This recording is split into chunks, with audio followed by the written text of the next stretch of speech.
Hello. मैं अकेला हूँ। तो कैसे कराऊं? आ जाना। कहाँ आवा महतारी?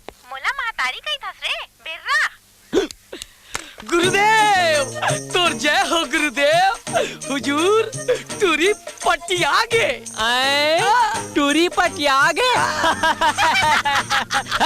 धन हो बजरंग बली, मोर 2 साल के तपस्या ला सफल कर दे।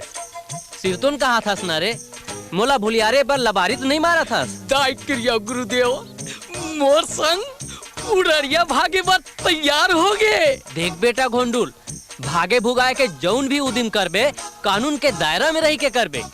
तुरी नाबालिग तो नहीं है? अरे नहीं हुजूर, तुरी हा तो बालिग है।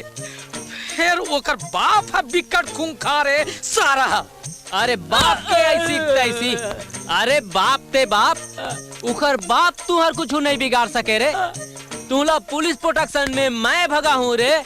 जय गुरुदेव। और टूरी लो बने चेता देवे अपन जम्मो गहना गुड़िया वो अपन खड़ूस बाप के जम्मो पैसा ला रपोट के धर ली तब भे भागी। मतलब घर में बाहरी मार के भागी। हाँ सत वचन महाराज। कब भागना है? अभी दिन बहादुर तय नहीं होए हुजूर। कोई बात नहीं बेटा, जब भागना होई मोला बता देवे, मैं खुद आहूँ तुम्हारा भगाए बार। ऐसे ना।